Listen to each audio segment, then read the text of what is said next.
ਸਤਿ ਸ਼੍ਰੀ ਅਕਾਲ। ਤੁਸੀਂ ਵੇਖ ਰਹੇ ਹੋ ਟੀਵੀ ਪੰਜਾਬ ਤੇ ਮੈਂ ਹਾਂ ਤੁਹਾਡੇ ਨਾਲ ਇੰਦਰਪ੍ਰੀਤ ਕੌਰ ਸੰਗੇੜਾ।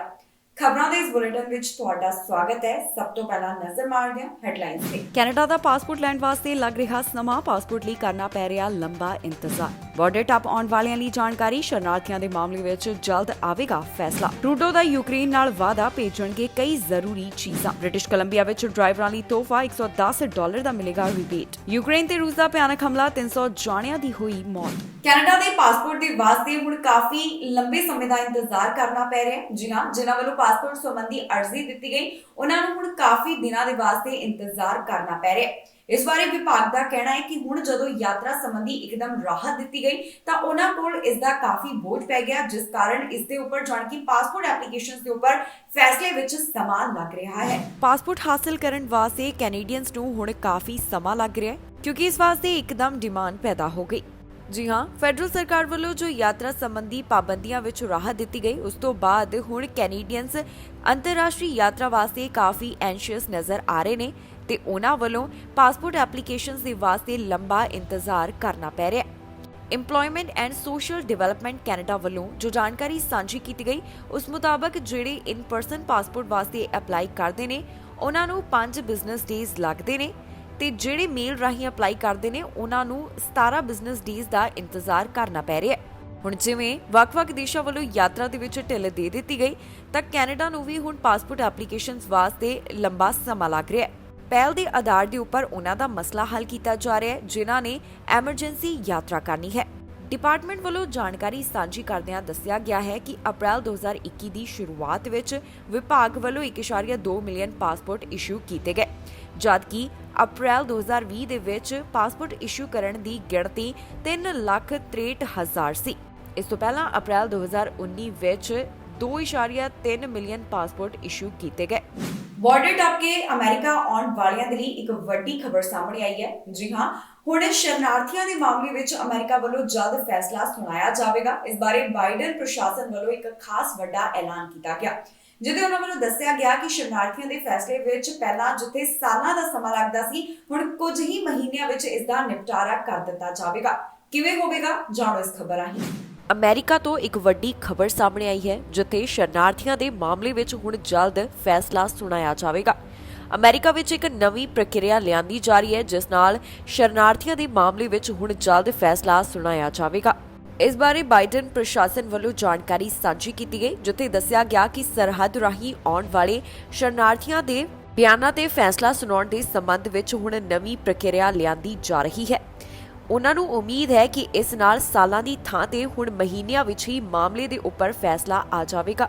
ਇਹਨਾਂ ਨਵੇਂ ਨਿਯਮਾਂ ਦੇ ਮੁਤਾਬਕ ਸ਼ਰਨ ਦੇਣ ਦੀ ਪ੍ਰਕਿਰਿਆ ਨਾਲ ਜੁੜੇ ਅਧਿਕਾਰੀਆਂ ਨੂੰ ਦਾਅਵਿਆਂ ਨੂੰ ਮਨਜ਼ੂਰੀ ਦੇਣ ਜਾਂ ਫਿਰ ਇਸ ਨੂੰ ਨਾ ਮਨਜ਼ੂਰੀ ਦੇਣ ਦੇ ਅਧਿਕਾਰ ਦਿੱਤੇ ਜਾਣਗੇ। ਦੱਸ ਦਈਏ ਕਿ ਇਹ ਨਿਯਮ ਫੈਡਰਲ ਰਜਿਸਟਰ ਵਿੱਚ ਪਬਲਿਸ਼ ਹੋਣ ਦੇ 60 ਦਿਨਾਂ ਤੋਂ ਬਾਅਦ ਲਾਗੂ ਹੋ ਜਾਵੇਗਾ। ਸੰਯੁਕਤ ਰਾਸ਼ਟਰ ਸ਼ਰਨਾਰਥੀ ਏਜੰਸੀ ਮੁਤਾਬਕ 2017 ਤੋਂ ਸ਼ਰਨ ਲੈਣ ਵਾਲਿਆਂ ਲਈ ਅਮਰੀਕਾ ਦੁਨੀਆ ਦੀ ਸਭ ਤੋਂ ਲੋਕ ਪ੍ਰਸਿੱਧ ਮੰਜ਼ਿਲ ਹੈ, ਜਿਸ ਨਾਲ ਇਮੀਗ੍ਰੇਸ਼ਨ ਅਦਾਲਤਾਂ ਵਿੱਚ ਭਾਰੀ ਦਬਾਅ ਪਿਆ ਹੈ। ਵਿਭਾਗ ਕੋਲ ਕਈ ਪੈਂਡਿੰਗ ਮਾਮਲੇ ਪਏ ਹਨ, ਜਿਨ੍ਹਾਂ ਦੇ ਉੱਪਰ ਅਜੇ ਫੈਸਲਾ ਸੁਣਾਉਣਾ ਬਾਕੀ ਹੈ। ਜਾਣਕਾਰੀ ਮੁਤਾਬਕ ਅਦਾਲਤ ਵਿੱਚ ਪੈਂਡਿੰਗ ਮਾਮਲਿਆਂ ਦੀ ਗਿਣਤੀ 17 ਲੱਖ ਹੋ ਗਈ ਹੈ, ਜਿਨ੍ਹਾਂ ਦੇ ਉੱਪਰ ਅਜੇ ਫੈਸਲਾ ਸੁਣਾਇਆ ਜਾਵੇਗਾ।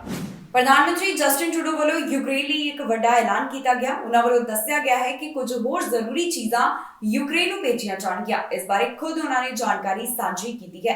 ਦੱਸ ਦਈਏ ਕਿ ਕੈਨੇਡਾ ਲਗਾਤਾਰ ਯੂਕਰੇਨ ਦੇ ਹੱਕ ਦੇ ਵਿੱਚ ਖੜਾ ਅਤੇ ਨਾ ਹੀ ਮਦਦ ਭੇਜਦਾ ਹੋਇਆ ਦਿਖਾਈ ਦੇ ਰਿਹਾ ਹੈ। ਪ੍ਰਧਾਨ ਮੰਤਰੀ ਜਸਟਿਨ ਟਰੂਡੋ ਵੱਲੋਂ ਯੂਕਰੇਨ ਨਾਲ ਇੱਕ ਵਾਅਦਾ ਕੀਤਾ ਗਿਆ, ਜਿੱਥੇ ਉਹਨਾਂ ਵੱਲੋਂ ਕਈ ਜ਼ਰੂਰੀ ਚੀਜ਼ਾਂ ਯੂਕਰੇਨ ਨੂੰ ਇੱਕ ਵਾਰ ਫਿਰ ਤੋਂ ਭੇਜੀਆਂ ਜਾਣਗੀਆਂ। ਨਾਟੋ ਲੀਡਰਸ ਦੀ ਆਪਸ ਵਿੱਚ ਜਿਹੜੀ ਬੈਠਕ ਹੋਈ ਹੈ, ਇਸ ਦੌਰਾਨ ਪ੍ਰਧਾਨ ਮੰਤਰੀ ਜਸਟਿਨ ਟਰੂਡੋ ਨੇ ਕਿਹਾ ਕਿ ਕੈਨੇਡਾ ਵੱਲੋਂ ਯੂਕਰੇਨ ਨੂੰ ਹੋਰ ਹਥਿਆਰ ਭੇਜਣ ਦੀ ਤਿਆਰੀ ਕੀਤੀ ਜਾ ਰਹੀ ਹੈ। ਟਰੂਡੋ ਵੱਲੋਂ ਇਹ ਗੱਲ ਉਦੋਂ ਕਹੀ ਗਈ ਹੈ ਜਦੋਂ ਉਹਨਾਂ ਦੀ ਖੁਦ ਦੇ ਰੱਖਿਆ ਮੰਤਰੀ ਅਨੀਤਾ ਆਨੰਦ ਨੇ ਜਨਤਕ ਤੌਰ ਤੇ ਕਿਹਾ ਕਿ ਕੈਨੇਡੀਅਨ ਮਿਲਟਰੀ ਕੋਲ ਦਾਨ ਵਾਸਤੇ ਹੋਰ ਵਾਧੂ ਹਥਿਆਰ ਨਹੀਂ ਬਚੇ ਅਤੇ ਉਹਨਾਂ ਦਾ ਭੰਡਾਰ ਕਾਫੀ ਹੱਦ ਤੱਕ ਖਤਮ ਹੋ ਚੁੱਕਿਆ ਹੈ। ਪ੍ਰਧਾਨ ਮੰਤਰੀ ਜਸਟਿਨ ਟਰੂਡੋ ਨੇ ਕਿਹਾ ਕਿ ਜੋ ਸਾਡੇ ਤੋਂ ਹੋ ਸਕੇਗੀ ਉਹ ਅਸੀਂ ਮਦਦ ਕਰਨ ਦੇ ਲਈ ਤਿਆਰ ਹਾਂ। ਉਹਨਾਂ ਕਿਹਾ ਕਿ ਯੂਕਰੇਨ ਦੇ ਰਾਸ਼ਟਰਪਤੀ ਵੱਲੋਂ ਜਿਹੜੀਆਂ ਚੀਜ਼ਾਂ ਦੀ ਮੰਗ ਕੀਤੀ ਗਈ ਹੈ, ਅਸੀਂ ਦੇਖ ਰਹੇ ਹਾਂ ਕਿ ਅਸੀਂ ਭੇਜ ਦਈਏ। ਇਸ ਦੇ ਨਾਲ ਹੀ ਦੱਸ ਦਈਏ ਕਿ ਪ੍ਰਧਾਨ ਮੰਤਰੀ ਜਸਟਿਨ ਟਰੂਡੋ ਨੂੰ ਪਿਛਲੇ ਕੁਝ ਹਫ਼ਤਿਆਂ ਤੋਂ ਕੈਨੇਡਾ ਦੀ ਰੱਖਿਆ ਬਜਟ ਬਾਰੇ ਬਾਰ-ਬਾਰ ਸਵਾਲ ਪੁੱਛਿਆ ਗਿਆ ਸੀ, ਪਰ ਉਹਨਾਂ ਵੱਲੋਂ ਇਸ ਦਾ ਸਿੱਧਾ ਜਵਾਬ ਨਹੀਂ ਦਿੱਤਾ ਗਿਆ। ਲਿਬਰਲ ਸਰਕਾਰ ਦੀ 2017 ਦੀ ਰੱਖਿਆ ਨੀਤੀ ਵਿੱਚ ਅਗਲੇ ਇੱਕ ਦਹਾਕੇ ਦੌਰਾਨ ਮਿਲਟਰੀ ਤੇ 70% ਖਰਚ ਵਧਾਉਣ ਲਈ ਇੱਕ ਸਮਾਂ ਤੈਅ ਕੀਤਾ ਗਿਆ ਸੀ, ਪਰ ਨਵੀਆਂ ਚੀਜ਼ਾਂ ਦੀ ਖਰੀਦ ਵਿੱਚ ਜਿਹੜੀ ਦੇਰੀ ਹੋਈ ਉਸ ਕਾਰਨ ਟੀਚਾ ਪੂਰਾ ਨਹੀਂ ਹੋ ਸਕਿਆ। ਦੱਸ ਦਈਏ ਕਿ ਪਹਿਲਾਂ ਵੀ ਕੈਨੇਡਾ ਵੱਲੋਂ ਲਗਾਤਾਰ ਯੂਕਰੇਨ ਨੂੰ ਜ਼ਰੂਰਤ ਦੀਆਂ ਚੀਜ਼ਾਂ ਭੇਜੀਆਂ ਜਾਂਦੀਆਂ ਰਹੀਆਂ ਨੇ, ਜਿਸ ਬਾਰੇ ਪ੍ਰਧਾਨ ਮੰਤਰੀ ਜਸਟਿਨ ਟਰੂਡੋ ਖੁਦ ਜਾਣਕਾਰੀ ਦਿੰਦੇ ਰਹੇ ਤੇ ਹੁਣ ਇੱਕ ਵਾਰ ਫਿਰ ਤੋਂ ਉਹਨਾਂ ਵੱਲੋਂ ਕਿਹਾ ਗਿਆ ਹੈ ਕਿ ਯੂਕਰੇਨ ਨੂੰ ਜ਼ਰੂਰਤ ਦੀਆਂ ਚੀਜ਼ਾਂ ਭੇਜੀਆਂ ਜਾਣਗੀਆਂ ਜੋ ਕਿ ਜੰਗ ਵਿੱਚ ਉਹਨਾਂ ਦੇ ਕੰਮ ਆਉਣਗੀਆਂ। ਬ੍ਰਿਟਿਸ਼ ਕੋਲੰਬੀਆ ਸਰਕਾਰ ਵੱਲੋਂ ਗੈਸ ਦੀਆਂ ਵਧੀਆਂ ਕੀਮਤਾਂ ਦੇ ਵਿਚਕਾਰ ਡਰਾਈਵਰਸ ਲਈ ਇੱਕ ਤੋਹਫੇ ਦਾ ਐਲਾਨ ਕੀਤਾ ਗਿਆ ਹੈ। ਹੁਣ ਇਹਨਾਂ ਡਰਾਈਵਰਸ ਨੂੰ ਰੀਬੇਟ ਦਿੱਤਾ ਜਾਏਗਾ, ਜਿਸ ਬਾਰੇ ਬ੍ਰਿਟਿਸ਼ ਕੋਲੰਬੀਆ ਸਰਕਾਰ ਵੱਲੋਂ ਜਾਣਕਾਰੀ ਸਾਂਝੀ ਕੀਤੀ ਗਈ ਹੈ। ਉਹਨਾਂ ਦਾ ਕਹਿਣਾ ਹੈ ਕਿ ਇਸ ਸਮੇਂ ਜੋ ਲਗਾਤਾਰ ਗੈਸ ਦੀਆਂ ਕੀਮਤਾਂ ਵਿੱਚ ਵਾਧਾ ਹੋ ਰਿਹਾ ਹੈ, ਇਸ ਸੰਬੰਧੀ ਹੁਣ ਹਲਕੀ ਰਾਹਤ ਦਿੱਤੀ ਜਾ ਰਹੀ ਹੈ। ਬ੍ਰਿਟਿਸ਼ ਕੋਲੰਬੀਆ ਵਿੱਚ ਲਗਾਤਾਰ ਜੋ ਗੈਸ ਦੀਆਂ ਕੀਮਤਾਂ ਵਧਦੀਆਂ ਜਾ ਰਹੀਆਂ ਨੇ, ਇਸੇ ਦੌਰਾਨ ICBC ਵੱਲੋਂ ਵਾਹਨ ਚਾਲਕਾਂ ਨੂੰ ਇੱਕ ਤੋਹਫਾ ਦਿੱਤਾ ਗਿਆ। ICBC ਵੱਲੋਂ ਵਾਹਨ ਚਾਲਕਾਂ ਲਈ $110 ਦਾ ਤੋਹਫਾ ਐਲਾਨ ਕੀਤਾ ਗਿਆ ਹੈ। ਜਾਣਕਾਰੀ ਮੁਤਾਬਕ ਬ੍ਰਿਟਿਸ਼ ਕੋਲੰਬੀਆ ਵਿੱਚ ਡਰਾਈਵਰਸ ਨੂੰ ਹੁਣ $110 ਦਾ ਰਿਬੇਟ ਮਿਲਣ ਜਾ ਰਿਹਾ ਹੈ। ਪ੍ਰੀਮੀਅਰ ਜੌਨ ਹੌਰਗਨ ਵੱਲੋਂ ਇਸ ਬਾਰੇ ਬੋਲਦਿਆਂ ਕਿਹਾ ਗਿਆ ਕਿ ਡਰਾਈਵਰਸ ਨੂੰ ਵਧ ਰਹੀਆਂ ਗੈਸ ਦੀਆਂ ਕੀਮਤਾਂ ਨਾਲ ਨਜਿੱਠਣ ਲਈ ਇੱਕ ਵਾਰ ਦਾ ਰਿਲੀਫ ਰੀਬੇਟ ਦਿੱਤਾ ਜਾ ਰਿਹਾ ਹੈ। ਹੌਰਗਨ ਵੱਲੋਂ ਕਿਹਾ ਗਿਆ ਕਿ ਪ੍ਰੋਵਿੰਸ ਸਰਕਾਰ ਨੇ ICBC ਤੱਕ ਪਹੁੰਚ ਕੀਤੀ ਅਤੇ ਬੇਸਿਕ ਆਟੋ ਇੰਸ਼ੋਰੈਂਸ ਪਾਲਿਸੀ ਵਾਲਿਆਂ ਲਈ $110 ਦੀ ਰਿਲੀਫ ਦੀ ਪੇਸ਼ਕਸ਼ ਕੀਤੀ ਹੈ। ਉਹਨਾਂ ਦੱਸਿਆ ਕਿ ਕਮਰਸ਼ੀਅਲ ਵਾਹਨ ਚਾਲਕਾਂ ਲਈ ਇੱਕ ਵਾਰ $165 ਦੀ ਰਿਲੀਫ ਰਿਬੇਟ ਦਿੱਤੀ ਜਾ ਰਹੀ ਹੈ। ਇਸ ਤੋਂ ਇਲਾਵਾ ਉਹਨਾਂ ਦਾ ਕਹਿਣਾ ਹੈ ਕਿ ਇੱਕ ਵਾਰ ਦੀ ਪੇਮੈਂਟ ਬਿਹਤਰ ਤਰੀਕਾ ਹੈ ਜਿਸ ਨਾਲ ਵੱਧ ਰਹੀਆਂ ਕੀਮਤਾਂ ਨਾਲ ਨਜਿੱਠਿਆ ਜਾ ਸਕਦਾ ਹੈ। ਉਹਨਾਂ ਵੱਲੋਂ ਇਸ ਪੇਮੈਂਟ ਨੂੰ ਫਿਊਲ ਟੈਕਸਸ ਦੀ ਕਟੌਤੀ ਤੋਂ ਬਿਹਤਰ ਤਰੀਕਾ ਦੱਸਿਆ ਗਿਆ। ਇਸ ਤੋਂ ਇਲਾਵਾ ਪਬਲਿਕ ਸੇਫਟੀ ਮਿਨਿਸਟਰ ਦਾ ਕਹਿਣਾ ਹੈ ਕਿ ਇੱਕ ਵਾਰ ਕੀਤੀ ਜਾਣ ਵਾਲੀ ਪੇਮੈਂਟ ਦਾ ਕੁੱਲ ਖਰਚਾ $395 ਮਿਲੀਅਨ ਦਾ ਰਹਿਣ ਵਾਲਾ ਹੈ। ਜ਼ਿਕਰਯੋਗ ਹੈ ਕਿ ਬ੍ਰਿਟਿਸ਼ ਕੋਲੰਬੀਆ ਵਿੱਚ ਲਗਾਤਾਰ ਗੈਸ ਦੀਆਂ ਕੀਮਤਾਂ ਵਧੀਆਂ ਜਾ ਰਹੀਆਂ ਨੇ। ਪਿਛਲੇ ਕੁਝ ਹਫ਼ਤਿਆਂ ਦੌਰਾਨ ਗੈਸ ਦੀਆਂ ਕੀਮਤਾਂ ਨੇ ਰਿਕਾਰਡ ਤੋੜ ਦਿੱਤੇ। ਕਈ ਦਿਨਾਂ ਤੱਕ ਗੈਸ ਦੀਆਂ ਕੀਮਤਾਂ $2 ਤੋਂ ਵਧੇਰੇ ਰਹਿਣ ਤੋਂ ਬਾਅਦ ਬੀਤੇ ਕੁਝ ਦਿਨਾਂ ਵਿੱਚ ਕੀਮਤ 190 ਸੈਂਟ ਤੋਂ 198 ਸੈਂਟ ਦੇ ਕਰੀਬ ਦਰਜ ਕੀਤੀ ਗਈ। Whether it was ensuring that we fixed what was referred to so graphically as a dumpster fire at ICBC. The work at ICBC and the work of drivers across British Columbia have allowed us to provide 2 previous rebates to drivers, their money going back to them, and also, of course, because of the robust financial shape that the corporation is now in, we've been able to see a drastic decline in the cost of a policy. But despite our best efforts to find ways within the system to reduce costs for British Columbians, we've gone back to ICBC once again because of, again, the strong financial position they find themselves in as we come to the end of the current fiscal year. And we've been advised by the board and the executive that we'd be able to provide a one-time relief payment of $110 to personal drivers and up to $165 for commercial transportation. These small contributions will be large for many people across British Columbia, and we're very grateful for the hard work at ICBC from the staff and from those policyholders who have reduced prangs, and we've also seen, of course, increased dollars through investments. Minister Farnworth can talk about the robust position of the corporation at this time. But we're confident that these one-time contributions of $110 to individuals and $165 to businesses are timely to help ease some of the pressure on pocketbooks when it comes to gas prices. This is, again, directly a result of international war in Europe that has disrupted supply chains and disrupted commodity prices. I've looked at other jurisdictions across the country. The only other provinces that have public auto insurance opportunities like this, Saskatchewan, Manitoba. Saskatchewan has taken advantage of that and provided a similar rebate to their drivers. Others have chosen to address taxation, and I've talked about this at some length, but I think the public needs to know that the amount of money that they pay in taxes at the pump is on the pump when you pull up. Ukraine ਦੇ theatre ਉੱਪਰ Russia ਵੱਲੋਂ ਇੱਕ ਭਿਆਨਕ ਹਮਲਾ ਕੀਤਾ ਗਿਆ। ਇਸ ਹਮਲੇ ਵਿੱਚ 300 ਲੋਕਾਂ ਦੀ ਜਾਨ ਚਲੀ ਗਈ। ਜਾਣਕਾਰੀ ਮੁਤਾਬਕ 1000 ਤੋਂ ਵੱਧ ਲੋਕਾਂ ਵੱਲੋਂ ਇਸ ਥੀਏਟਰ ਵਿੱਚ ਸ਼ਰਨ ਲਈ ਹੋਈ ਸੀ ਤੇ ਹੁਣ ਜੋ ਤਾਜ਼ਾ ਜਾਣਕਾਰੀ ਸਾਹਮਣੇ ਆਈ ਉਸ ਵਿੱਚ ਪਤਾ ਚੱਲਿਆ ਕਿ ਜੋ ਇੱਥੇ 에ਅਰ ਸਟ੍ਰਾਈਕ ਕੀਤੀ ਗਈ ਉਸ ਵਿੱਚ 300 ਨੇ ਆਪਣੀ ਜਾਨ ਗਵਾ ਦਿੱਤੀ। ਰੂਸ ਵੱਲੋਂ ਯੂਕਰੇਨ ਦੇ ਥੀਏਟਰ ਉੱਪਰ 에ਅਰ ਸਟ੍ਰਾਈਕ ਕੀਤੀ ਗਈ ਜਿਸ ਵਿੱਚ 300 ਯੂਕਰੇਨੀਆਂ ਦੀ ਮੌਤ ਹੋ ਗਈ। ਇਸ ਬਾਰੇ ਅਧਿਕਾਰੀਆਂ ਵੱਲੋਂ ਜਾਣਕਾਰੀ ਸਾਂਝੀ ਕੀਤੀ ਗਈ। ਉਹਨਾਂ ਵੱਲੋਂ ਦੱਸਿਆ ਗਿਆ ਹੈ ਕਿ ਇਸ ਸਮੇਂ ਜੋ ਰੂਸ ਵੱਲੋਂ ਥੀਏਟਰ ਉੱਪਰ ਹਮਲਾ ਕੀਤਾ ਗਿਆ ਉਸ ਵਿੱਚ 300 ਦੇ ਕਰੀਬ ਲੋਕਾਂ ਨੇ ਆਪਣੀ ਜਾਨ ਗਵਾ ਦਿੱਤੀ। ਇਹ ਮਾਮਲਾ ਸਾਹਮਣੇ ਆਉਣ ਤੋਂ ਬਾਅਦ ਇਸ ਨੂੰ ਇਸ ਜੰਗ ਦਾ ਡੈਡੀਐਸਟ ਅਟੈਕ ਦੱਸਿਆ ਜਾ ਰਿਹਾ ਹੈ। ਇਸ ਤੋਂ ਪਹਿਲਾਂ ਯੂਕਰੇਨ ਦੇ ਹਸਪਤਾਲ ਦੇ ਉੱਪਰ ਵੀ ਰਸ਼ੀਆ ਵੱਲੋਂ ਹਮਲਾ ਕੀਤਾ ਗਿਆ ਸੀ ਜਿਸ ਵਿੱਚ ਕਈ ਲੋਕਾਂ ਦੀ ਮੌਤ ਹੋ ਗਈ। ਇਹ ਮਾਮਲਾ ਸਾਹਮਣੇ ਆਉਣ ਤੋਂ ਬਾਅਦ ਯੂਐਸ ਪ੍ਰੈਜ਼ੀਡੈਂਟ ਜੋ ਬਾਈਡਨ ਦੇ ਨੈਸ਼ਨਲ ਸਿਕਿਉਰਿਟੀ ਐਡਵਾਈਜ਼ਰ ਵੱਲੋਂ ਵੀ ਇੱਕ ਬਿਆਨ ਜਾਰੀ ਕੀਤਾ ਗਿਆ ਜਿਸ ਵਿੱਚ ਉਹਨਾਂ ਵੱਲੋਂ ਇਸ ਮਾਮਲੇ ਨੂੰ ਕਾਫੀ ਸ਼ੌਕਿੰਗ ਦੱਸਿਆ ਗਿਆ ਹੈ। ਇਸ ਦੌਰਾਨ ਰਸ਼ੀਆ ਵੱਲੋਂ ਜਿਸ ਤਰ੍ਹਾਂ ਦਾ ਹਮਲਾ ਕੀਤਾ ਗਿਆ ਇਸ ਨੂੰ ਉਹਨਾਂ ਵੱਲੋਂ ਗਲਤ ਦੱਸਦਿਆਂ ਕਿਹਾ ਗਿਆ ਕਿ ਆਮ ਲੋਕਾਂ ਉੱਪਰ ਇਹ ਹਮਲਾ ਰਸ਼ੀਆ ਵੱਲੋਂ ਕੀਤਾ ਗਿਆ।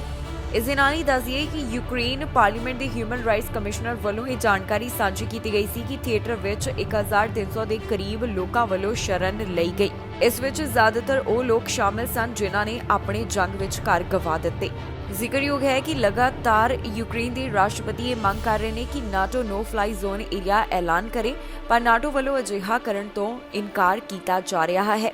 ਇਹ ਮੰਗ ਜਿਹੜੀ ਸੀ ਯੂਕਰੇਨ ਦੇ ਰਾਸ਼ਟਰਪਤੀ ਵੱਲੋਂ ਅਮਰੀਕਾ ਤੇ ਕੈਨੇਡਾ ਦੀ ਪਾਰਲੀਮੈਂਟ ਦੇ ਵਿੱਚ ਵੀ ਕੀਤੀ ਗਈ ਤੇ ਇੱਕ ਵਾਰ ਫਿਰ ਤੋਂ ਉਹਨਾਂ ਵੱਲੋਂ ਪਿਛਲੇ ਦਿਨੀ ਇਸ ਮੰਗ ਨੂੰ ਦੁਹਰਾਇਆ ਗਿਆ ਸੀ, ਪਰ ਨਾਟੋ ਨੇ ਕਹਿ ਦਿੱਤਾ ਕਿ ਉਹ ਇਸ ਖੇਤਰ ਨੂੰ ਨੋ ਫਲਾਈ ਜ਼ੋਨ ਏਰੀਆ ਨਹੀਂ ਐਲਾਨ ਕਰਨਗੇ। ਇਸ ਤੋਂ ਇਲਾਵਾ ਰਸ਼ੀਅਨ ਮਿਲਟਰੀ ਵੱਲੋਂ ਜਾਣਕਾਰੀ ਦਿੱਤੀ ਗਈ ਹੈ ਕਿ ਯੂਕਰੇਨ ਵਿੱਚ 1351 ਫੌਜੀ ਮਾਰੇ ਜਾ ਚੁੱਕੇ ਨੇ, 3825 ਇਸ ਸਮੇਂ ਜ਼ਖਮੀ ਦੱਸੇ ਗਏ, ਜਦਕਿ ਨਾਟੋ ਵੱਲੋਂ ਇੱਕ ਅੰਦਾਜ਼ਾ ਲਗਾਇਆ ਗਿਆ ਸੀ ਜਿਸ ਵਿੱਚ ਉਹਨਾਂ ਵੱਲੋਂ ਦੱਸਿਆ ਗਿਆ ਕਿ ਰਸ਼ੀਆ ਦੇ 15000 ਦੇ ਕਰੀਬ ਫੌਜੀ ਯੂਕਰੇਨ ਵਿੱਚ ਹੁਣ ਤੱਕ ਮਾਰੇ ਜਾ ਚੁੱਕੇ ਨੇ। ਮੌਂਟਰੀਅਲ ਤੋਂ ਇੱਕ ਜਾਣਕਾਰੀ ਸਾਹਮਣੇ ਆਈ ਜਿੱਥੇ ਨਰਸਿਸ ਵਾਸਤੇ ਜੋ ਮੈਂਡੇਟਰੀ ਓਵਰਟਾਈਮ ਹੈ ਉਸ ਨੂੰ ਖਤਮ ਕੀਤਾ ਜਾ ਰਿਹਾ ਹੈ। ਇਸ ਬਾਰੇ ਇੱਕ ਡਾਕੂਮੈਂਟ ਹਾਸਿਲ ਹੋਇਆ ਜਿਸ ਤੇ ਜਾਣਕਾਰੀ ਲਿਖੀ ਗਈ ਹੈ ਤੇ ਨਾਲ ਹੀ ਹੋਰ ਵੀ ਕਾਫੀ ਗੱਲਾਂ ਦਾ ਜ਼ਿਕਰ ਕੀਤਾ ਗਿਆ। ਕਿਊਬੈਕ ਵੱਲੋਂ ਨਰਸਿਸ ਵਾਸਤੇ ਲਾਜ਼ਮੀ ਓਵਰਟਾਈਮ ਹੁਣ ਖਤਮ ਕੀਤਾ ਜਾ ਰਿਹਾ ਹੈ। ਜੀ ਹਾਂ, ਜਾਣਕਾਰੀ ਸਾਹਮਣੇ ਆ ਰਹੀ ਹੈ ਜਿਸ ਵਿੱਚ ਪਤਾ ਚੱਲ ਰਿਹਾ ਹੈ ਕਿ ਕਿਊਬੈਕ ਵੱਲੋਂ ਹੈਲਥ ਕੇਅਰ ਸਿਸਟਮ ਦੇ ਵਿੱਚੋਂ ਹੁਣ ਜੋ ਮੈਂਡੇਟਰੀ ਓਵਰਟਾਈਮ ਕੀਤਾ ਗਿਆ ਸੀ ਉਸ ਨੂੰ ਖਤਮ ਕੀਤਾ ਜਾਵੇਗਾ ਤੇ ਨਾਲ ਹੀ ਉਹਨਾਂ ਵੱਲੋਂ ਫੈਮਿਲੀ ਡਾਕਟਰਸ ਨੂੰ ਕਿਵੇਂ ਪੇ ਕੀਤਾ ਜਾਂਦਾ ਹੈ ਇਸ ਦੇ ਵਿੱਚ ਵੀ ਬਦਲਾਵ ਕੀਤਾ ਜਾਏਗਾ। ਅਜਿਹਾ ਇੱਕ 90 ਪੇਜਾਂ ਦਾ ਡਾਕੂਮੈਂਟ ਸਾਹਮਣੇ ਆਇਆ ਜਿਸ ਤੋਂ ਇਹ ਜਾਣਕਾਰੀ ਮਿਲ ਰਹੀ ਹੈ। ਸਰਕਾਰ ਵੱਲੋਂ ਇਸ ਚੀਜ਼ ਨੂੰ ਲੈ ਕੇ ਯੋਜਨਾ ਤਿਆਰ ਕੀਤੀ ਜਾ ਰਹੀ ਹੈ। ਇਸ ਯੋਜਨਾ ਵਿੱਚ 50 ਮੇਨ ਮੈਸ਼ਰ ਸ਼ਾਮਿਲ ਹਨ ਜਿਸ ਮੁਤਾਬਕ ਇਸ ਸਾਲ 3000 ਨਵੇਂ ਕਲਰਕ ਹਾਇਰ ਕੀਤੇ ਜਾਣਗੇ। ਇਸ ਤੋਂ ਇਲਾਵਾ ਇਸ ਚੀਜ਼ ਨੂੰ ਲੈ ਕੇ ਵੀ ਬਦਲਾਵ ਕੀਤਾ ਜਾਵੇਗਾ ਕਿ ਐਮਰਜੈਂਸੀ ਰੂਮ ਕਿਵੇਂ ਕੰਮ ਕਰਦੇ ਨੇ। ਇਸ ਡਾਕੂਮੈਂਟ ਦੇ ਵਿੱਚ ਲਿਖਿਆ ਗਿਆ ਹੈ ਕਿ ਜ਼ਿਆਦਾ ਮਨੁੱਖ ਹੋਰ ਜ਼ਿਆਦਾ ਐਫੀਸ਼ੀਐਂਸੀ। ਇਸ ਡਾਕੂਮੈਂਟ ਦੇ ਵਿੱਚ ਇਹ ਗੱਲ ਲਿਖੀ ਗਈ ਹੈ ਕਿ ਹੁਣ ਜੋ ਲਾਜ਼ਮੀ ਓਵਰਟਾਈਮ ਹੈ ਨਰਸਿਸ ਵਾਸਤੇ ਉਸ ਨੂੰ ਖਤਮ ਕਰਨ ਸੰਬੰਧੀ ਸਰਕਾਰ ਦੀ ਯੋਜਨਾ ਹੈ। ਫਿਲਹਾਲ ਸਰਕਾਰ ਵੱਲੋਂ ਇਸ ਬਾਰੇ ਕੋਈ ਵੀ ਅਧਿਕਾਰਿਤ ਐਲਾਨ ਨਹੀਂ ਕੀਤਾ ਗਿਆ। ਇਹ ਸਿਰਫ ਇੱਕ ਡਾਕੂਮੈਂਟ ਤੋਂ ਜਾਣਕਾਰੀ ਓਨਟਾਰੀਓ ਸੂਬੇ ਵੱਲੋਂ ਕੋਰੋਨਾ ਪਾਬੰਦੀਆਂ ਵਿੱਚ ਜਿਹੜੀ ਰਾਹਤ ਦਿੱਤੀ ਗਈ ਹੈ ਇਸ ਬਾਰੇ ਪ੍ਰੀਮੀਅਰ ਡਗਫੋਰਡ ਦਾ ਵੱਡਾ ਬਿਆਨ ਸਾਹਮਣੇ ਆਇਆ ਹੈ। ਪ੍ਰੀਮੀਅਰ ਡਗਫੋਰਡ ਦਾ ਕਹਿਣਾ ਹੈ ਕਿ ਜਲਦੀ ਵਿੱਚ ਇੱਥੋਂ ਪਾਬੰਦੀਆਂ ਨਹੀਂ ਹਟਾਈਆਂ ਗਈਆਂ। ਦੱਸਦੀਏ ਕਿ ਸੂਬੇ ਵਿੱਚ ਹੁਣ ਮਾਸਕ ਸੰਬੰਧੀ ਵੀ ਵੱਡੀ ਰਾਹਤ ਦਿੱਤੀ ਗਈ ਹੈ। ਓਨਟਾਰੀਓ ਤੋਂ ਪਾਬੰਦੀਆਂ ਜਲਦ ਨਹੀਂ ਹਟਾਈਆਂ ਗਈਆਂ, ਇਹ ਕਹਿਣਾ ਹੈ ਪ੍ਰੀਮੀਅਰ ਡਗਫੋਰਡ ਦਾ। ਜੀ ਹਾਂ, ਪ੍ਰੀਮੀਅਰ ਡਗਫੋਰਡ ਕਹਿੰਦੇ ਨੇ ਕਿ ਮੌਜੂਦਾ ਸਮੇਂ ਦੇ ਹਾਲਾਤ ਅਤੇ ਹਸਪਤਾਲ ਵਿੱਚ ਜਿਹੜੇ ਮਰੀਜ਼ ਨੇ ਉਹਨਾਂ ਸਭ ਨੂੰ ਧਿਆਨ ਵਿੱਚ ਰੱਖਦਿਆਂ ਹੀ ਸੂਬੇ ਵੱਲੋਂ ਫੈਸਲਾ ਸੁਣਾਇਆ ਗਿਆ ਹੈ ਜਿੱਥੇ ਪਾਬੰਦੀਆਂ ਵਿੱਚ ਢਿੱਲ ਦਿੱਤੀ ਗਈ। ਉਹਨਾਂ ਦਾ ਕਹਿਣਾ ਹੈ ਕਿ ਮੈਨੂੰ ਇਹ ਨਹੀਂ ਲੱਗਦਾ ਕਿ ਪਾਬੰਦੀਆਂ ਬਹੁਤ ਜਲਦ ਖਤਮ ਕਰ ਦਿੱਤੀਆਂ ਗਈਆਂ ਨੇ। ਦਰਅਸਲ ਪ੍ਰੈਸ ਕਾਨਫਰੰਸ ਵਿੱਚ ਪ੍ਰੀਮੀਅਰ ਨੂੰ ਇਹ ਸਵਾਲ ਪੁੱਛਿਆ ਗਿਆ ਸੀ ਜਿਸ ਦਾ ਜਵਾਬ ਦਿੰਦਿਆਂ ਉਹਨਾਂ ਵੱਲੋਂ ਕਿਹਾ ਗਿਆ ਕਿ ਇਹ ਪਾਬੰਦੀਆਂ ਜਲਦ ਖਤਮ ਨਹੀਂ ਕੀਤੀਆਂ ਗਈਆਂ। ਫੋਰਡ ਕਹਿੰਦੇ ਨੇ ਕਿ ਮੈਨੂੰ ਨਹੀਂ ਲੱਗਦਾ ਕਿ ਜੇਕਰ ਕੋਰੋਨਾ ਵਾਇਰਸ ਦੇ ਮਾਮਲੇ ਫਿਰ ਤੋਂ ਵਧੇ ਤਾਂ ਫਿਰ ਪਾਬੰਦੀਆਂ ਲਗਾਉਣ ਦੀ ਜ਼ਰੂਰਤ ਹੈ ਕਿਉਂਕਿ ਅਸੀਂ ਅਜਿਹਾ ਪਿਛਲੀਆਂ ਕੋਰੋਨਾ ਵਾਇਰਸ ਦੀਆਂ ਵੇਵਸ ਦੌਰਾਨ ਕਰ ਚੁੱਕੇ ਹਾਂ। ਜ਼ਿਕਰਯੋਗ ਹੈ ਕਿ ਸੋਮਵਾਰ ਤੋਂ ਓਨਟਾਰੀਓ ਵੱਲੋਂ ਮਾਸਕ ਸੰਬੰਧੀ ਵੱਡੀ ਰਾਹਤ ਦਿੱਤੀ ਗਈ ਜਿੱਥੇ ਕਾਫੀ ਥਾਵਾਂ ਦੇ ਉੱਪਰ ਹੁਣ ਮਾਸਕ ਪਾਉਣਾ ਜ਼ਰੂਰੀ ਨਹੀਂ ਹੈ। ਜੇਕਰ ਤੁਸੀਂ ਆਪਣੇ ਤੌਰ ਦੇ ਉੱਪਰ ਮਾਸਕ ਪਾਉਣਾ ਚਾਹੁੰਦੇ ਹੋ ਤਾਂ ਤੁਸੀਂ ਅਜਿਹਾ ਕਰ ਸਕਦੇ ਹੋ। ਇਸ ਤੋਂ ਇਲਾਵਾ ਹੋਰ ਵੀ ਕਈ ਪਾਬੰਦੀਆਂ ਓਨਟਾਰੀਓ ਵੱਲੋਂ ਹਟਾ ਦਿੱਤੀਆਂ ਗਈਆਂ ਜਿਸ ਵਿੱਚ ਵੈਕਸੀਨੇਸ਼ਨ ਦਾ ਪ੍ਰੂਫ ਸ਼ਾਮਿਲ ਹੈ। ਉਧਰ ਦੂਜੇ ਪਾਸੇ ਕਿਊਬੈਕ ਸੂਬੇ ਵੱਲੋਂ ਵੀ ਕਾਫੀ ਹੱਦ ਤੱਕ ਪਾਬੰਦੀਆਂ ਹਟਾ ਦਿੱਤੀਆਂ ਗਈਆਂ ਨੇ ਪਰ ਅਜੇ ਵੀ ਕਈ ਰਿਸਟ੍ਰਿਕਸ਼ਨਸ ਬਰਕਰਾਰ ਹਨ। ਫੈਡਰਲ ਸਰਕਾਰ ਵੱਲੋਂ ਵੀ ਪਾਬੰਦੀਆਂ ਦੇ ਵਿੱਚ ਢਿੱਲ ਦਿੱਤੀ ਗਈ। ਹਾਲ ਹੀ ਵਿੱਚ ਯਾਤਰਾ ਸੰਬੰਧੀ ਪਾਬੰਦੀਆਂ ਨੂੰ ਵੀ ਹਟਾ ਦਿੱਤਾ ਗਿਆ ਹੈ। ਸ਼ਰਤ ਸਿਰਫ ਉਹਨਾਂ ਦੇ ਉੱਪਰ ਲਾਗੂ ਹੁੰਦੀ ਹੈ ਜਿਹੜੇ ਅਨਵੈਕਸੀਨੇਟਡ ਨੇ। ਇਸ ਤੋਂ ਇਲਾਵਾ ਫੋਰਡ ਵੱਲੋਂ ਜਾਣਕਾਰੀ ਦਿੱਤੀ ਗਈ ਹੈ ਕਿ ਉਹਨਾਂ ਵੱਲੋਂ ਨਵੇਂ ਸਿਵਿਕ ਕੰਪਸ ਵਾਸਤੇ $29.1 ਮਿਲੀਅਨ ਦਿੱਤੇ ਜਾਣਗੇ। ਇਹ ਫੰਡਿੰਗ ਨਵੇਂ ਆਟਵਾ ਹਸਪੀਟਲ ਸਿਵਿਕ ਕੈਂਪਸ ਵਾਸਤੇ ਲਿਆਂਦੀ ਜਾ ਰਹੀ ਹੈ ਜਿਸ ਬਾਰੇ ਪ੍ਰੀਮੀਅਰ ਡਗਫੋਰਡ ਵੱਲੋਂ ਜਾਣਕਾਰੀ ਦਿੱਤੀ ਗਈ। ਯੂਕਰੇਨ ਵਾਸਤੇ ਰਾਸ਼ਟਰਪਤੀ ਜੋ ਬਾਈਡਨ ਵੱਲੋਂ ਜਾਣਕਾਰੀ ਦਿੱਤੀ ਗਈ। ਉਹਨਾਂ ਵੱਲੋਂ ਹਿਊਮੈਨਿਟੇਰੀਅਨ ਏਡ ਜੋ ਭੇਜੀ ਜਾਵੇਗੀ ਉਸ ਦਾ ਜ਼ਿਕਰ ਕੀਤਾ ਗਿਆ। ਸੋਸ਼ਲ ਮੀਡੀਆ ਪਲੇਟਫਾਰਮ ਦੇ ਉੱਪਰ ਉਹਨਾਂ ਵੱਲੋਂ ਇਸ ਸੰਬੰਧੀ ਵੀਡੀਓ ਵੀ ਸਾਂਝੀ ਕੀਤੀ ਗਈ। ਅਮਰੀਕੀ ਰਾਸ਼ਟਰਪਤੀ ਜੋ ਬਾਈਡਨ ਯੂਕਰੇਨ ਦੇ ਬਾਰੇ ਬੋਲਦੇ ਦਿਖਾਈ ਦਿੱਤੇ, ਜਿੱਥੇ ਉਹਨਾਂ ਵੱਲੋਂ ਇੱਕ ਖਾਸ ਵਾਅਦਾ ਕੀਤਾ ਗਿਆ। ਰਾਸ਼ਟਰਪਤੀ ਵੱਲੋਂ ਯੂਕਰੇਨ ਨੂੰ ਹਿਊਮੈਨਿਟੇਰੀਅਨ ਏਡ ਭੇਜਣ ਦੇ ਬਾਰੇ ਜਾਣਕਾਰੀ ਦਿੱਤੀ ਗਈ, ਜਿੱਥੇ ਉਹਨਾਂ ਦਾ ਕਹਿਣਾ ਹੈ ਕਿ ਅਮਰੀਕਾ ਵੱਲੋਂ $1 ਬਿਲੀਅਨ ਦੀ ਕਮਿਟਮੈਂਟ ਕੀਤੀ ਗਈ ਹੈ, ਜਿਸ ਨਾਲ ਯੂਕਰੇਨ ਨੂੰ ਫਾਇਦਾ ਦਿੱਤਾ ਜਾਵੇਗਾ। ਇਸ ਬਾਰੇ ਹੋਰ ਉਹਨਾਂ ਵੱਲੋਂ ਕਿਹੜੇ ਵਿਚਾਰ ਸਾਂਝੇ ਕੀਤੇ ਗਏ, ਕੀ ਕਹਿਣਾ ਹੈ ਜੋ ਬਾਈਡਨ ਦਾ, ਆਓ ਤੁਹਾਨੂੰ ਸੁਣਾਉਂਦੇ ਹਾਂ। The United States is committed to provide over $2 billion in military equipment to Ukraine since I became president. Anti-air systems, anti-armor systems, ammunition, and our weapons are flowing into Ukraine as I speak. And today I'm announcing the United States is prepared to commit more than $1 billion in humanitarian assistance to help get relief to millions of Ukrainians affected by the war in Ukraine. Many Ukrainian refugees will wish to stay in Europe, closer to their homes. But we've also will welcome 100,000 Ukrainians to the United States with a focus on reuniting families. And we will invest $320 million to bolster democratic resilience and defend human rights in Ukraine and neighboring countries. Toronto ਦੇ ਹਸਪਤਾਲ ਵਿੱਚ Ukraine ਤੋਂ 3 ਮਰੀਜ਼ ਆਏ ਨੇ। ਇਸ ਬਾਰੇ ਹਸਪਤਾਲ ਵੱਲੋਂ ਜਾਣਕਾਰੀ ਸਾਂਝੀ ਕੀਤੀ ਗਈ ਹੈ, ਜਿੱਥੇ ਡਾਕਟਰ ਵੱਲੋਂ ਦੱਸਿਆ ਗਿਆ ਕਿ ਪਹਿਲਾਂ ਵੀ ਕੁਝ ਮਰੀਜ਼ ਇੱਥੇ ਟੋਰਾਂਟੋ ਦੇ ਵਿੱਚ ਆ ਚੁੱਕੇ ਨੇ ਤੇ ਜਿਨ੍ਹਾਂ ਦਾ ਇਲਾਜ ਚੱਲ ਰਿਹਾ ਹੈ। ਟੋਰਾਂਟੋ ਦੇ ਸਿੱਖ ਕਿਡ ਹਸਪੀਟਲ ਵੱਲੋਂ 3 ਕੈਂਸਰ ਮਰੀਜ਼ਾਂ ਦਾ ਸਵਾਗਤ ਕੀਤਾ ਗਿਆ। ਇਹ ਤਿੰਨੋਂ ਕੈਂਸਰ ਦੇ ਮਰੀਜ਼ ਯੂਕਰੇਨ ਤੋਂ ਹਨ, ਜਿਨ੍ਹਾਂ ਨੂੰ ਟੋਰਾਂਟੋ ਦੇ ਸਿੱਖ ਕਿਡਜ਼ ਹਸਪੀਟਲ ਵਿੱਚ ਹੁਣ ਭਰਤੀ ਕਰਵਾਇਆ ਗਿਆ। ਇਸ ਦੀ ਜਾਣਕਾਰੀ ਡਾਕਟਰ ਸੁਮਿਤ ਗੁਪਤਾ ਵੱਲੋਂ ਸਾਂਝੀ ਕੀਤੀ ਗਈ, ਜਿੱਥੇ ਉਹਨਾਂ ਵੱਲੋਂ ਦੱਸਿਆ ਗਿਆ ਕਿ ਇਹ ਮਰੀਜ਼ ਆਪਣੇ ਪਰਿਵਾਰਕ ਮੈਂਬਰਾਂ ਨਾਲ ਪੋਲੈਂਡ ਤੋਂ ਟੋਰਾਂਟੋ ਵਿੱਚ ਸਫ਼ਰ ਕਰਕੇ ਆਏ ਨੇ। ਉਹਨਾਂ ਦਾ ਇਹ ਗਰੁੱਪ ਕੈਨੇਡਾ ਵਿੱਚ ਬੁੱਧਵਾਰ ਨੂੰ ਪਹੁੰਚਿਆ, ਜਿਸ ਬਾਰੇ ਜਾਣਕਾਰੀ ਡਾਕਟਰ ਸੁਮਿਤ ਵੱਲੋਂ ਦਿੱਤੀ ਗਈ। ਮੌਜੂਦਾ ਸਮੇਂ ਸਿੱਖ ਕਿਡਜ਼ ਹਸਪੀਟਲ ਵੱਲੋਂ 5 ਕੈਂਸਰ ਮਰੀਜ਼ਾਂ ਦਾ ਇਲਾਜ ਕੀਤਾ ਜਾ ਰਿਹਾ ਹੈ, ਜਿਹੜੇ ਕਿ ਯੂਕਰੇਨ ਵਿੱਚੋਂ ਹਨ। ਪਹਿਲੇ 2 ਮਰੀਜ਼ ਇਸੇ ਮਹੀਨੇ ਕੈਨੇਡਾ 'ਚ ਆਏ ਸਨ, ਜਿਨ੍ਹਾਂ ਦਾ ਇਸ ਸਮੇਂ ਹਸਪਤਾਲ ਵਿੱਚ ਇਲਾਜ ਚੱਲ ਰਿਹਾ ਹੈ। ਇਸ ਤੋਂ ਇਲਾਵਾ ਡਾਕਟਰ ਵੱਲੋਂ Saint George children research hospital, ਜੋ ਕਿ ਯੂਨਾਈਟਿਡ ਸਟੇਟਸ ਵਿੱਚ ਹੈ, ਉਸ ਦਾ ਵੀ ਧੰਨਵਾਦ ਕੀਤਾ ਗਿਆ, ਕਿਉਂਕਿ ਉਹਨਾਂ ਵੱਲੋਂ ਸਾਰੇ ਮਾਮਲੇ ਵਿੱਚ ਉਹਨਾਂ ਨਾਲ ਕੋਆਰਡੀਨੇਟ ਕੀਤਾ ਜਾ ਰਿਹਾ ਹੈ। ਜਾਣਕਾਰੀ ਲਈ ਦੱਸ ਦਈਏ ਕਿ ਜਦੋਂ ਦੀ ਜੰਗ ਲੱਗੀ ਹੋਈ ਹੈ, ਉਦੋਂ ਤੋਂ 3.5 ਮਿਲੀਅਨ ਲੋਕ ਯੂਕਰੇਨ ਤੋਂ ਵੱਖ-ਵੱਖ ਦੇਸ਼ਾਂ ਵਿੱਚ ਜਾ ਚੁੱਕੇ ਨੇ, ਜਿਸ ਬਾਰੇ UN ਵੱਲੋਂ ਰਿਪੋਰਟ ਲਗਾਤਾਰ ਸਾਂਝੀ ਕੀਤੀ ਜਾ ਰਹੀ ਹੈ। ਕਿਊਬੈਕ ਦੇ ਪ੍ਰੀਮੀਅਰ ਕੋਰੋਨਾ ਵਾਇਰਸ ਦਾ ਸ਼ਿਕਾਰ ਹੋਏ ਨੇ, ਜਿਸ ਦੀ ਜਾਣਕਾਰੀ ਖੁਦ ਉਹਨਾਂ ਵੱਲੋਂ ਸੋਸ਼ਲ ਮੀਡੀਆ ਪਲੇਟਫਾਰਮ ਦੇ ਰਾਹੀਂ ਸਾਂਝੀ ਕੀਤੀ ਗਈ ਹੈ। ਪ੍ਰੀਮੀਅਰ ਵੱਲੋਂ ਦੱਸਿਆ ਗਿਆ ਕਿ ਉਹ ਬਿਹਤਰ ਮਹਿਸੂਸ ਕਰ ਰਹੇ ਨੇ ਤੇ ਜੋ ਉਹਨਾਂ ਵੱਲੋਂ ਟੈਸਟ ਕਰਵਾਇਆ ਗਿਆ ਉਹ ਪੋਜ਼ਿਟਿਵ ਨਿਕਲਿਆ। ਕਿਊਬੈਕ ਦੇ ਪ੍ਰੀਮੀਅਰ ਕੋਰੋਨਾ ਪੋਜ਼ਿਟਿਵ ਪਾਏ ਗਏ ਨੇ। ਜੀ ਹਾਂ, ਪ੍ਰੀਮੀਅਰ ਵੱਲੋਂ ਇਹ ਜਾਣਕਾਰੀ ਸੋਸ਼ਲ ਮੀਡੀਆ ਪਲੇਟਫਾਰਮ ਦੇ ਰਾਹੀਂ ਸਾਂਝੀ ਕਰਦਿਆਂ ਦੱਸਿਆ ਗਿਆ ਕਿ ਉਹ ਕੋਰੋਨਾ ਵਾਇਰਸ ਦਾ ਸ਼ਿਕਾਰ ਹੋ ਗਏ। ਉਹਨਾਂ ਵੱਲੋਂ ਇੱਕ ਟਵਿੱਟਰ ਦੇ ਉੱਪਰ ਟਵੀਟ ਕੀਤਾ ਗਿਆ, ਜਿਸ ਵਿੱਚ ਉਹਨਾਂ ਦੱਸਿਆ ਕਿ ਉਹਨਾਂ ਵੱਲੋਂ ਕੋਵਿਡ-19 ਸਿੰਪਟਮਸ ਦਾ ਸਾਹਮਣਾ ਕੀਤਾ ਜਾ ਰਿਹਾ ਸੀ ਤੇ ਉਹਨਾਂ ਵੱਲੋਂ ਜਦੋਂ ਸਕਰੀਨਿੰਗ ਟੈਸਟ ਕਰਵਾਇਆ ਗਿਆ ਤੇ ਇਹ ਨਤੀਜਾ ਪੋਜ਼ਿਟਿਵ ਨਿਕਲਿਆ। ਪ੍ਰੀਮੀਅਰ ਕਹਿੰਦੇ ਨੇ ਕਿ ਉਹ ਠੀਕ ਮਹਿਸੂਸ ਕਰ ਰਹੇ ਹਨ ਤੇ ਉਹਨਾਂ ਵੱਲੋਂ ਸਾਰੀਆਂ ਪਬਲਿਕ ਹੈਲਥ ਗਾਈਡਲਾਈਨਸ ਦੀ ਪਾਲਣਾ ਕੀਤੀ ਜਾ ਰਹੀ ਹੈ ਤੇ ਅਗਲੇ 5 ਦਿਨਾਂ ਤੱਕ ਉਹ ਘਰ ਤੋਂ ਹੀ ਕੰਮ ਜਾਰੀ ਰੱਖਣਗੇ। ਦੱਸ ਦਈਏ ਕਿ ਕਿਊਬੈਕ ਦੇ ਪ੍ਰੀਮੀਅਰ ਦੀ ਉਮਰ 64 ਸਾਲ ਹੈ। ਪਹਿਲਾਂ ਦੇ ਮੁਕਾਬਲੇ ਕੋਰੋਨਾ ਵਾਇਰਸ ਦੇ ਮਾਮਲੇ ਕਿਊਬੈਕ ਵਿੱਚ ਵਾਧੇ ਹੋਏ ਦਿਖਾਈ ਦੇ ਰਹੇ ਨੇ। ਇੱਥੇ ਰੋਜ਼ਾਨਾ ਕੇਸਿਸ ਦੇ ਵਿੱਚ ਵਾਧਾ ਨਜ਼ਰ ਆ ਰਿਹਾ ਹੈ। ਹਾਲ ਹੀ ਦੇ ਵਿੱਚ ਜਾਣਕਾਰੀ ਸਾਹਮਣੇ ਆ ਰਹੀ ਸੀ ਕਿ ਕਿਊਬੈਕ ਵਿੱਚ ਜਲਦ ਕੋਵਿਡ-19 ਵੈਕਸੀਨ ਦਾ ਚੌਥਾ ਟੀਕਾ, ਜਾਣੀ ਕਿ ਦੂਸਰਾ ਬੂਸਟਰ ਸ਼ਾਟ ਵੱਧ ਉਮਰ ਵਾਲਿਆਂ ਨੂੰ ਲਗਾਉਣ ਦੀ ਸ਼ੁਰੂਆਤ ਕਰ ਦਿੱਤੀ ਜਾਵੇਗੀ। ਇਹ ਫੈਸਲਾ ਉਸ ਸਮੇਂ ਸਾਹਮਣੇ ਆਇਆ ਜਦੋਂ ਕਿਊਬੈਕ ਦੇ ਵਿੱਚ ਕੋਰੋਨਾ ਵਾਇਰਸ ਦੇ ਹਾਲਾਤ ਬਦਲਦੇ ਹੋਏ ਦਿਖਾਈ ਦਿੱਤੇ।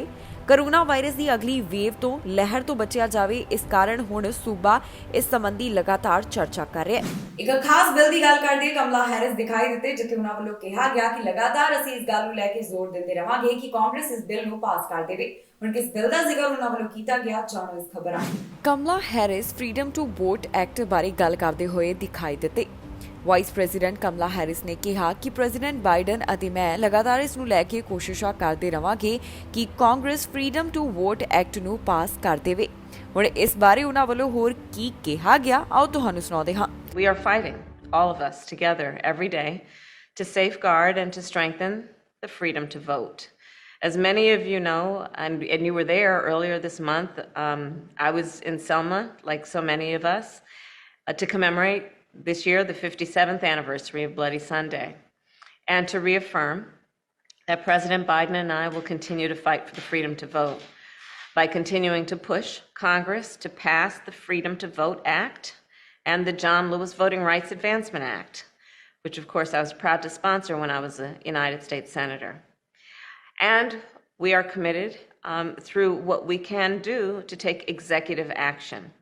So last year, on the anniversary of Bloody Sunday, President Biden signed an executive order that directed executive agencies to do everything in their power to promote voting access and to protect the freedom to vote. ਸਰੀ ਵਿੱਚ ਗੋਲੀਆਂ ਚੱਲਣ ਦਾ ਮਾਮਲਾ ਸਾਹਮਣੇ ਆਇਆ ਜਿੱਥੇ ਇੱਕ ਵਿਅਕਤੀ ਨੂੰ ਗੋਲੀ ਲੱਗੀ। ਪੁਲਿਸ ਵੱਲੋਂ ਇਸ ਮਾਮਲੇ ਦੀ ਜਾਂਚ ਕੀਤੀ ਜਾ ਰਹੀ ਹੈ ਤੇ ਉਹਨਾਂ ਵੱਲੋਂ ਇਸ ਨੂੰ ਟਾਰਗੇਟਡ ਦੱਸਿਆ ਗਿਆ। ਨਿਊਟਨ ਤੋਂ ਟਾਰਗੇਟਡ ਗੋਲੀਬਾਰੀ ਦਾ ਮਾਮਲਾ ਸਾਹਮਣੇ ਆਇਆ ਜਿਸ ਦੀ ਜਾਂਚ ਸਰੀ RCMP ਵੱਲੋਂ ਕੀਤੀ ਜਾ ਰਹੀ ਹੈ। ਸਰੀ RCMP ਦਾ ਕਹਿਣਾ ਹੈ ਕਿ ਨਿਊਟਨ ਖੇਤਰ ਤੋਂ ਜਿਹੜੀ ਗੋਲੀਬਾਰੀ ਦੀ ਘਟਨਾ ਸਾਹਮਣੇ ਆਈ ਇਸ ਵਿੱਚ ਇੱਕ ਵਿਅਕਤੀ ਨੂੰ ਗੋਲੀ ਮਾਰੀ ਗਈ। ਆਫੀਸਰਸ ਨੂੰ ਇਸ ਮਾਮਲੇ ਦੇ ਸੰਬੰਧ ਵਿੱਚ ਸ਼ਾਮ ਨੂੰ 7 ਵਜੇ ਜਾਣਕਾਰੀ ਮਿਲੀ ਕਿ 7 ਸੈਕੰਡ ਸਟਰੀਟ ਦੇ 12600 ਬਲਾਕ ਤੇ ਗੋਲੀਬਾਰੀ ਦੀ ਘਟਨਾ ਸਾਹਮਣੇ ਆਈ ਹੈ। ਪੁਲਿਸ ਨੂੰ ਇਸ ਦੌਰਾਨ ਇੱਕ ਮੇਲ ਵਿਕਟਮ ਮਿਲਿਆ ਜਿਸ ਨੂੰ ਹਸਪਤਾਲ ਵਿੱਚ ਭਰਤੀ ਕਰਵਾਇਆ ਗਿਆ। ਫਿਲਹਾਲ ਇਸ ਮਾਮਲੇ ਦੀ ਜਾਂਚ ਅਰਲੀ ਸਟੇਜਸ ਉੱਪਰ ਹੈ ਤੇ ਇਸ ਨੂੰ ਪੁਲਿਸ ਵੱਲੋਂ ਇੱਕ ਟਾਰਗੇਟਡ ਮਾਮਲਾ ਦੱਸਿਆ ਗਿਆ। ਜਿਸ ਪੀੜਤ ਨੂੰ ਹਸਪਤਾਲ ਵਿੱਚ ਭਰਤੀ ਕਰਵਾਇਆ ਗਿਆ ਹੈ ਅਜੇ ਪੁਲਿਸ ਵੱਲੋਂ ਉਸ ਦਾ ਨਾਮ ਜਨਤਕ ਨਹੀਂ ਕੀਤਾ ਗਿਆ ਤੇ ਨਾ ਹੀ ਸਸਪੈਕਟ ਦੇ ਬਾਰੇ ਕੋਈ ਡਿਟੇਲ ਦਿੱਤੀ ਗਈ ਹੈ। ਪੁਲਿਸ ਦਾ ਕਹਿਣਾ ਹੈ ਕਿ ਜੇਕਰ ਕਿਸੇ ਨੂੰ ਵੀ ਇਸ ਮਾਮਲੇ ਦੇ ਸੰਬੰਧ ਵਿੱਚ ਜਾਣਕਾਰੀ ਹੋਵੇ ਤਾਂ ਪੁਲਿਸ ਨਾਲ ਜ਼ਰੂਰ ਸੰਪਰਕ ਕਰਨ ਤੇ ਉਹਨਾਂ ਨੂੰ ਸੂਚਨਾ ਦਿੱਤੀ ਜਾਵੇ। ਇਸ ਵਾਸਤੇ ਸਰੀ RCMP ਨਾਲ 6045990502 ਜਾਂ ਫਿਰ ਕ੍ਰਾਈਮ ਸਟਾਪਰਸ ਨਾਲ 1800-222-8477 ਤੇ ਕਾਲ ਕਰਕੇ ਜਾਣਕਾਰੀ ਸਾਂਝੀ ਕੀਤੀ ਜਾ ਸਕਦੀ ਹੈ। ਫਿਲਹਾਲ ਮਾਮਲੇ ਦੀ ਜਾਂਚ ਜਾਰੀ ਹੈ। ਕੈਨੇਡਾ ਦੇ ਵਿੱਚ ਜੋ ਇੱਕ ਟੀਕਾ ਤਿਆਰ ਕੀਤਾ ਗਿਆ ਹੈ ਕੋਵਿਡ-19 ਵੈਕਸੀਨ ਜਿਹੜਾ ਤਿਆਰ ਕੀਤਾ ਗਿਆ ਹੈ ਉਸ ਨੂੰ WHO ਵੱਲੋਂ ਨਾਮਨਜ਼ੂਰ ਕਰ ਦਿੱਤਾ ਗਿਆ। ਇਸ ਵੈਕਸੀਨ ਕੰਪਨੀ ਦਾ ਤੰਬਾਕੂ ਕੰਪਨੀ ਨਾਲ ਇੱਕ ਸੰਬੰਧ ਸਾਹਮਣੇ ਆਇਆ ਸੀ ਜਿਸ ਤੋਂ ਬਾਅਦ ਹੁਣ ਇਸ ਟੀਕੇ ਦੀ ਮਨਜ਼ੂਰੀ ਨੂੰ ਲੈ ਕੇ ਵਿਸ਼ਵ ਸਿਹਤ ਸੰਗਠਨ ਵੱਲੋਂ ਰੋਕ ਲਗਾ ਦਿੱਤੀ ਗਈ। ਕਿਊਬੈਕ ਵੱਲੋਂ ਜੋ ਕੋਵਿਡ-19 ਵੈਕਸੀਨ ਤਿਆਰ ਕੀਤੀ ਗਈ ਇਸ ਬਾਰੇ ਵਿਸ਼ਵ ਸਿਹਤ ਸੰਗਠਨ ਵੱਲੋਂ ਫੈਸਲਾ ਸੁਣਾਇਆ ਗਿਆ।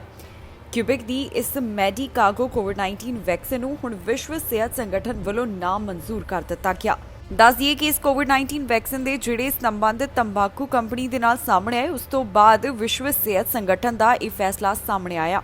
ਪਿਛਲੇ ਹਫ਼ਤੇ ਵਿਸ਼ਵ ਸਿਹਤ ਸੰਗਠਨ ਵੱਲੋਂ ਮੈਡੀਕਾਗੋ ਦੁਆਰਾ ਤਿਆਰ ਕੀਤੀ ਗਈ ਕੋਵਿਡ-19 ਵੈਕਸੀਨ ਦੀ ਪ੍ਰੀ ਕੁਆਲੀਫਿਕੇਸ਼ਨ ਪ੍ਰੋਸੈਸ ਰੋਕ ਦਿੱਤੀ ਗਈ ਸੀ। ਹੁਣ ਵਿਸ਼ਵ ਸਿਹਤ ਸੰਗਠਨ ਦਾ ਇਸ ਬਾਰੇ ਕਹਿਣਾ ਹੈ ਕਿ ਵੈਕਸੀਨ ਦੇ ਐਮਰਜੈਂਸੀ ਇਸਤੇਮਾਲ ਦੀ ਅਰਜ਼ੀ ਨਾਮਨਜ਼ੂਰ ਕਰ ਦਿੱਤੀ ਗਈ ਹੈ ਜਿਸ ਦਾ ਮਤਲਬ ਹੈ ਕਿ ਇਸ ਟੀਕੇ ਨੂੰ ਕੋਵੈਕਸ ਤੋਂ ਬਾਹਰ ਰੱਖਿਆ ਗਿਆ ਹੈ। ਸੰਗਠਨ ਦਾ ਕਹਿਣਾ ਹੈ ਕਿ ਉਹਨਾਂ ਵੱਲੋਂ ਇਸ ਵੈਕਸੀਨ ਬਣਾਉਣ ਵਾਲੀ ਕੰਪਨੀ ਨੂੰ ਫੈਸਲੇ ਬਾਰੇ ਸੂਚਨਾ ਦੇ ਦਿੱਤੀ ਗਈ ਹੈ।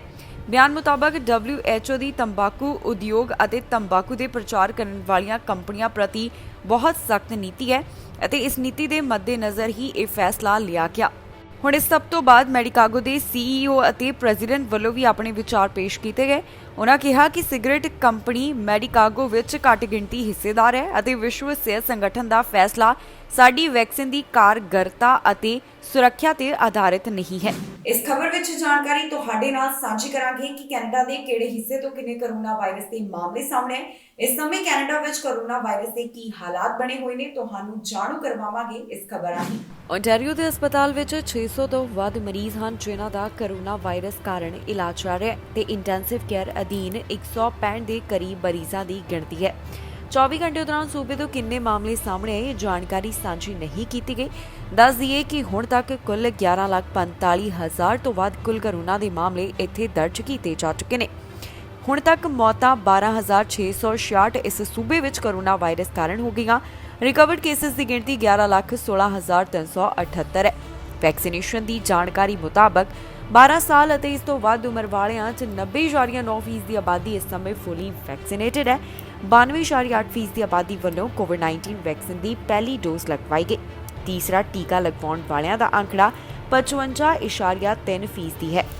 5 ਸਾਲ ਤੋਂ 11 ਸਾਲ ਵਾਲਿਆਂ 'ਚ 55.4% ਦੀ ਵੱਲੋਂ ਕੋਵਿਡ-19 ਵੈਕਸੀਨ ਦੀ ਪਹਿਲੀ ਡੋਜ਼ ਅਤੇ 32.3% ਦੀ ਆਬਾਦੀ ਵੱਲੋਂ ਕੋਵਿਡ-19 ਵੈਕਸੀਨ ਦੇ ਦੋਨੋਂ ਟੀਕੇ ਹਾਸਲ ਕੀਤੇ ਗਏ। ਦੱਸ ਦਈਏ ਕਿ ਓਨਟਾਰੀਓ ਵੱਲੋਂ ਜੋ ਕੋਰੋਨਾ ਪਾਬੰਦੀਆਂ ਵਿੱਚ ਰਾਹਤ ਦਿੱਤੀ ਗਈ ਹੈ ਇਸ ਬਾਰੇ ਪ੍ਰੀਮੀਅਰ ਡਗ ਫੋਰਡ ਬੋਲੇ ਨੇ।